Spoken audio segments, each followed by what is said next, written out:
उठो उस तेरे को।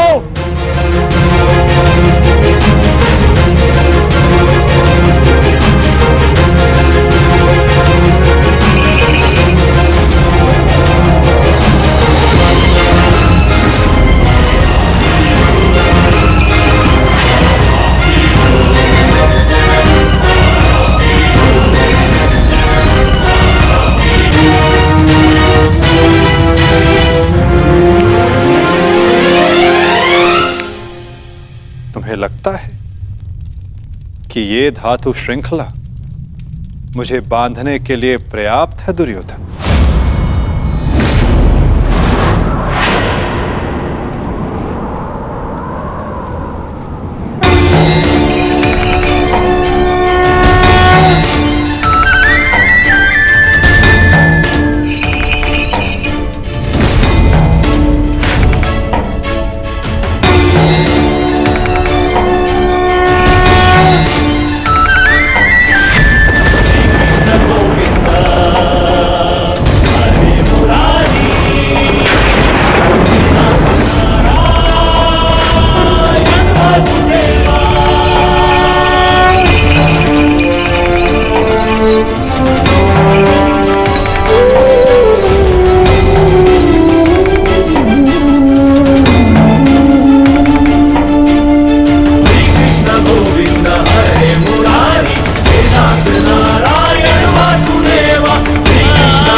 जब तक अनंत आकाश को बांधने में सक्षम श्रृंखला तुम्हारे पास ना हो, तब तक ऐसी मूर्खता पुनः करने का प्रयत्न मत करना दुर्योधन। ये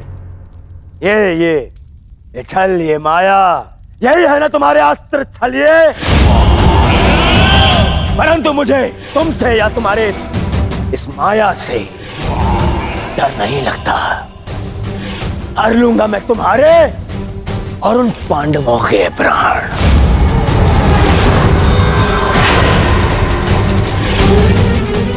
स्मरण रखना कि इस महायुद्ध में अंत करेगा तुम्हारा और उन पांडवों का यह दुर्योधन। जो स्वयं मृत्यु के शिखर से गिरने वाला हो, उसे अपने अंत की चिंता करनी चाहिए मूर्ख दुर्योधन। जिस सत्य को, जिस भविष्य को मैं टालना चाहता था, उसे आज तुमने स्वयं आमंत्रण दे दिया। और सत्य ये कि इस महायुद्ध के अंत में तुम्हारे पापों और तुम्हारे पाप में भागीदार रहे प्रत्येक का अंत होगा। ये युद्ध अंत होगा।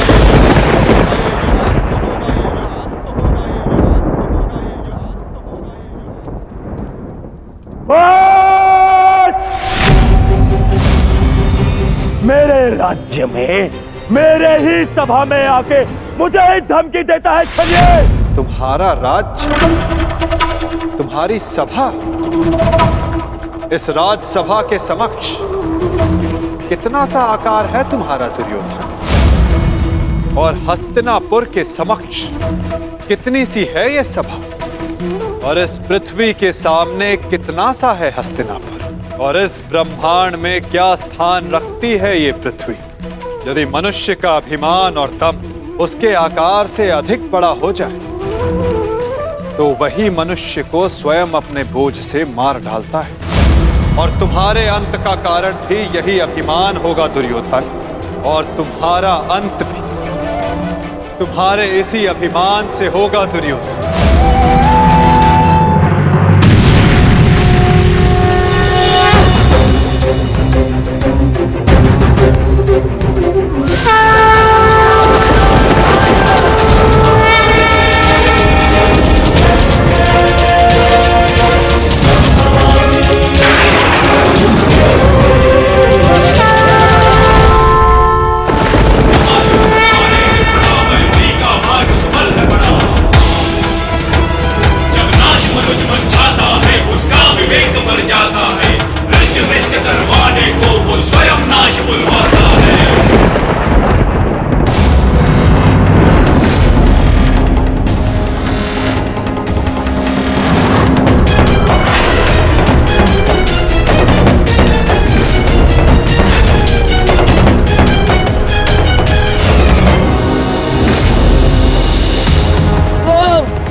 दुशासन!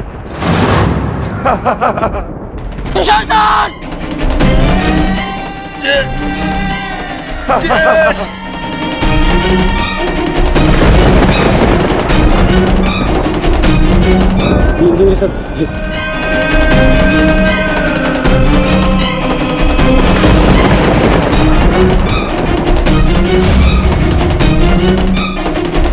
पितामह मेरे होने वाले श्री क्या हो रहा है? मैं कहाँ हूँ?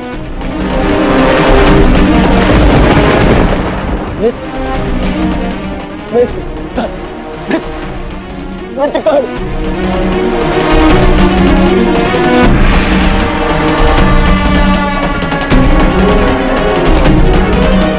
मित्र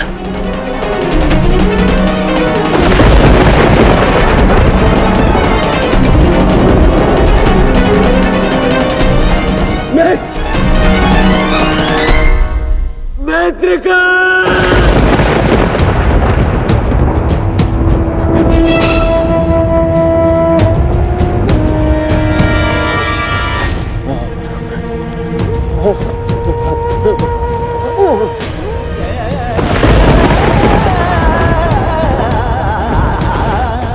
असंभव है ये, असंभव है ये। इसे तुमने ही तो संभव बनाया है दुर्योधन।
इस युद्ध के जन्मदाता तुम ही हो।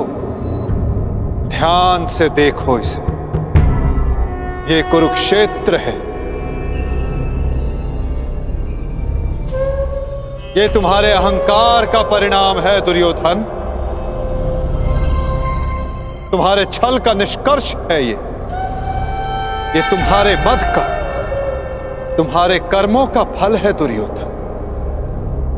ये उस पाप का परिणाम है दुर्योधन जो भरी सभा में याज्ञसेनी के साथ हुआ। ये उस श्राप का परिणाम है जो पांचाली के धधकते हृदय से निकला। देखो मूर्ख, मृत्यु तुम्हें पराजित कर चुकी है और तुम विजय का स्वप्न देख रहे हो।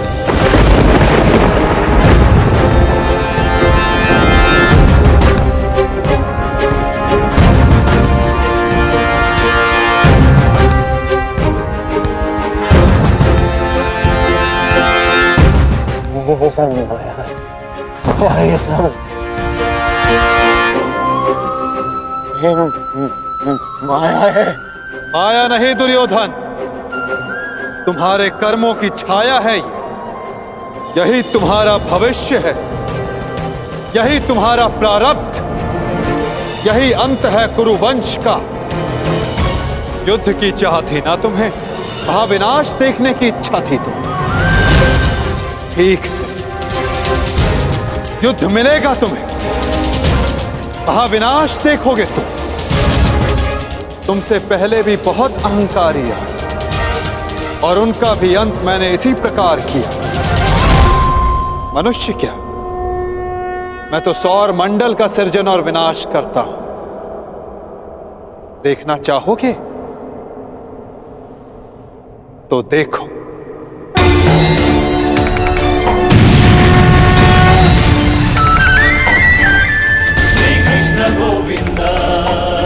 उधर देखो दुर्योधन,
ये क्या हो रहा है?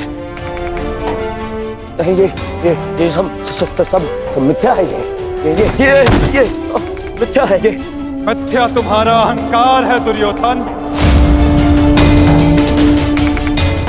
मिथ्या ये सभा है। सत्य तो वो है जो तुम कभी समझ ही नहीं पाए।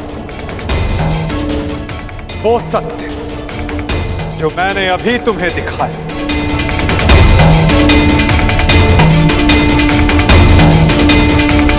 सत्य केवल मैं हूं दुर्योधन, शेष सब मिथ्या। ये सब माया है। तुम साधारण मनुष्य हो और कुछ नहीं हो। आश्चर्य है, परंतु इसमें तुम्हारा क्या दोष? जब मनुष्य में अहंकार तो वो सत्य केवल आकार से पहचानता है। तो आकार देखो दुर्योधन।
मैंने शांति दी दुर्योधन और तुमने स्वीकार नहीं की।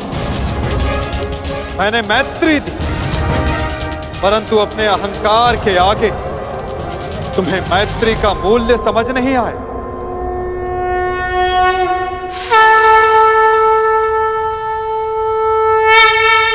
मैं प्रेम लाया था, परंतु तुमने युद्ध मांगा दुर्योधन।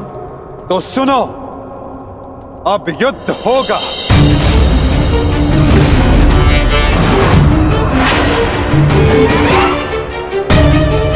मैं जीवन का संदेश लाया था, तुमने मृत्यु का विकल्प चुना। तो मैं मृत्यु दूंगा।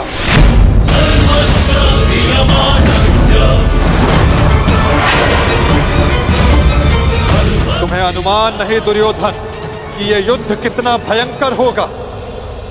महासंहार होगा। पापियों के प्रत्येक भागीदार का अंत होगा ये महाभारत।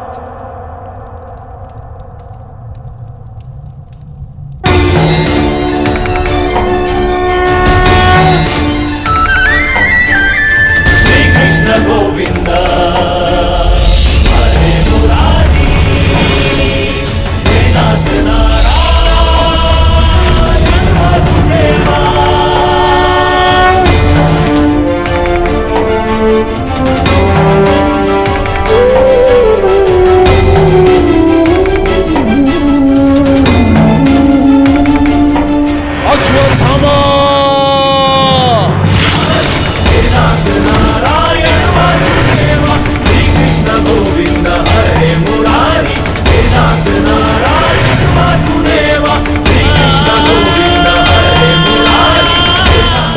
अनुसंधान करो पार्थ, मुक्त करो राधे को।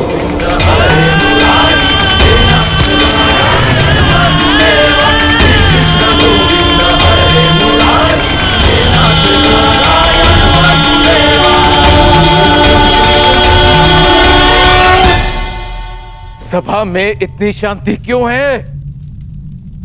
कोई बताएगा मुझे आखिर हो क्या रहा है? सत्य देखने के लिए तन के दृष्टि की नहीं, मन के दृष्टि की आवश्यकता होती है धृतराष्ट्र। नियति ने तुम्हें दृष्टि नहीं, परंतु आज इस क्षण के लिए मैं तुम्हें दृष्टि देता हूं। कदाचित तन की दृष्टि से देखकर तुम मन की दृष्टि का सत्य समझ पाओ धृतराष्ट्र।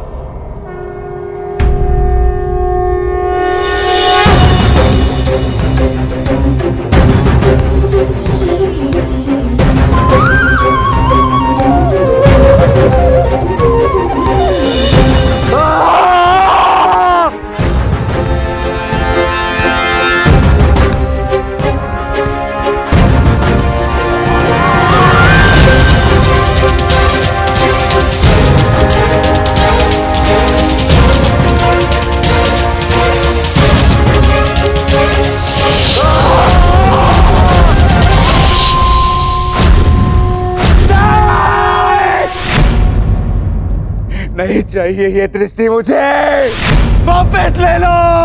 ये क्या अनर्थ दिखा दिया मुझे? वासुदेव, ले लो, वापस ले लो।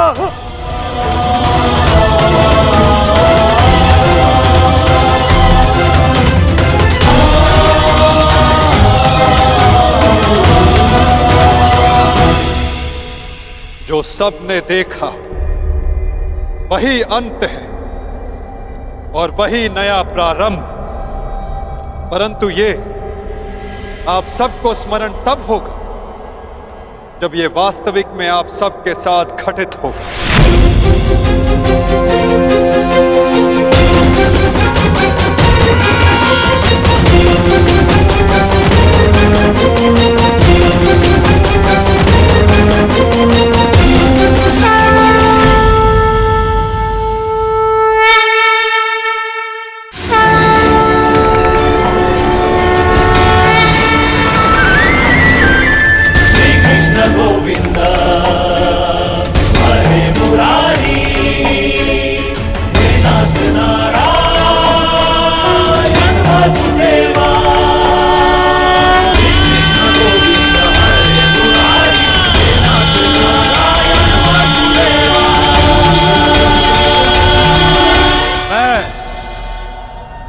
वासुदेव इस महायुद्ध, इस महाभारत की घोषणा करता हूं।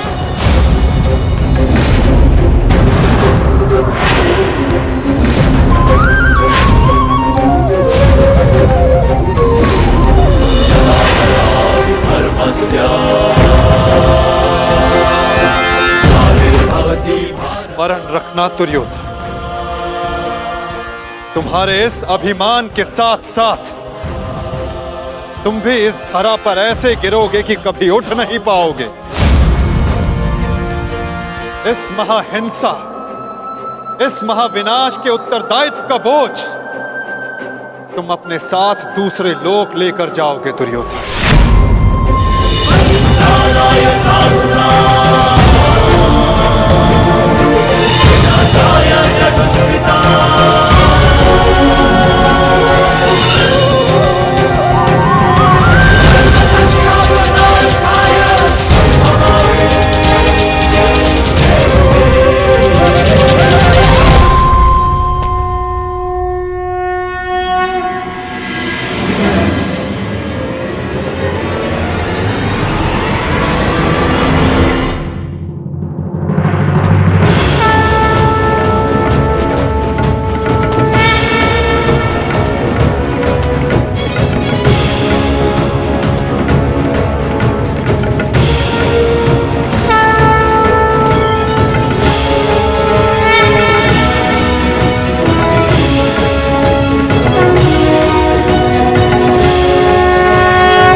केशव,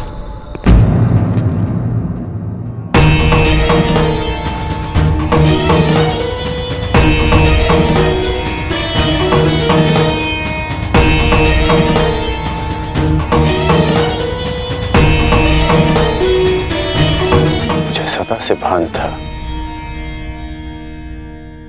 कि आप साधारण मनुष्य नहीं हैं।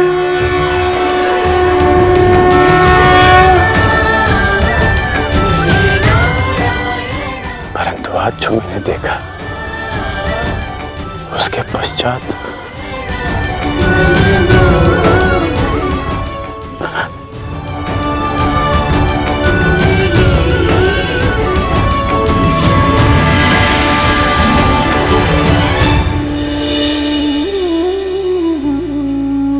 मेरे साथ आओ मित्र। ये स्थान अब वार्ता करने के लिए उचित नहीं रहा। यहां शब्दों का कोई मोल नहीं। यहां शब्द केवल सुने जाते, समझे नहीं जाते। आओ मेरे साथ।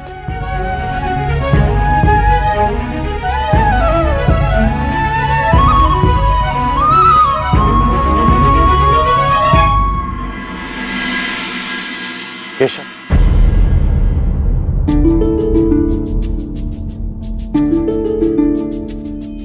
शांति न्याय एक बार आप मेरे सारथी बने थे, आज ये गौरव मुझे दीजिए केशव। बुद्धि कर्म प्रीति में। तुम्हें सारथी के रूप में पाकर गौरवान्वित तो मैं हो जाऊंगा मित्र। कृष्णा कहो या कर्ण कहो, है दोनों एक समान। ठीक है। कृष्णा कहो या कर्ण कहो, है दोनों एक समान।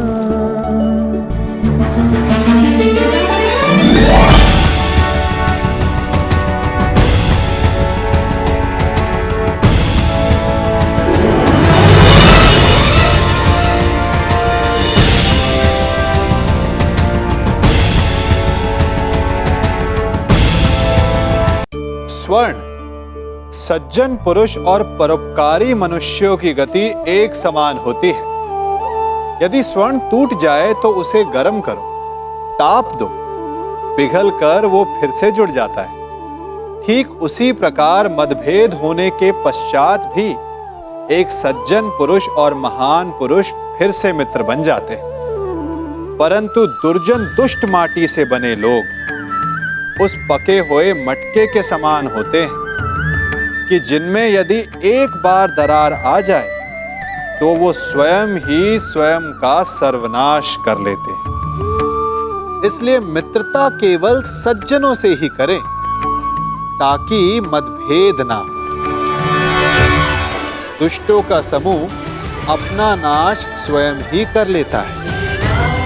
यदि कोयले की खान में जाओ तो चाहे जितनी भी सावधानी बरतो, अपने वस्त्रों पर कालिख लग ही जाती है। इसलिए दुष्ट मित्रों से सावधान। सज्जन शत्रु प्रत्येक परिस्थिति में श्रेष्ठ है। कह दो मित्र जो कुछ भी तुम्हारे मन में। आप ही पढ़ लीजिए ना केशव कि क्या है मेरे मन में। मैं तुम्हारा मन पढ़ सकता हूं मित्र, परंतु जैसे कि मैंने पहले भी कहा था, मुझे तुम्हारे मुख से सुनना अच्छा लगता है। अब कह भी दो मित्र, क्या है तुम्हारे मन में? इस समय जो मेरे मन में चल रहा है वो ये है कि आपने मुझे पांडवों के पक्ष में आने का प्रस्ताव दिया था। हाँ, और तुमने उस प्रस्ताव को अस्वीकार कर दिया था। हाँ, परंतु मैंने कभी नहीं सोचा था कि मेरा ये निर्णय मुझे आपके विपक्ष में खड़ा कर देगा केशव। आपको तो युद्ध का परिणाम पता है ना केशव। किसी अनहोनी के होने से पहले उसका ज्ञात हो जाना, क्या वो आपको पीड़ा नहीं देता केशव? मनुष्य संतोष से इसलिए जीता है क्योंकि वो नहीं जानता कि अगले पल क्या होने वाला है। वो नहीं जानता कि वो जीवित रहेगा या वो मर जाएगा। परंतु यदि उसे ज्ञात हो जाए कि अगले पल क्या होगा या वो कब मर जाएगा, तो आपको नहीं लगता कि उसके आने वाले पल भय और चिंता में बीतेंगे?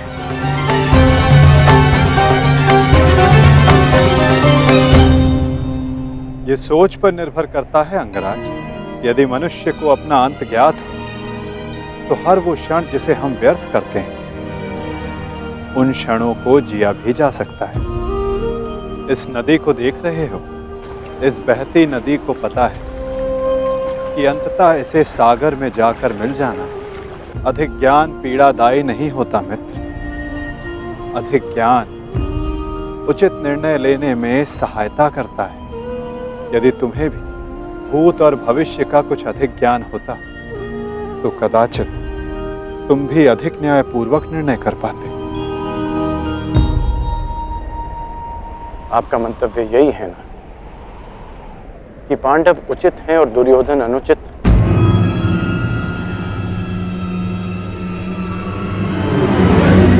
क्षमा कीजिएगा, परंतु मैं आपकी इस बात से सहमत नहीं हूं।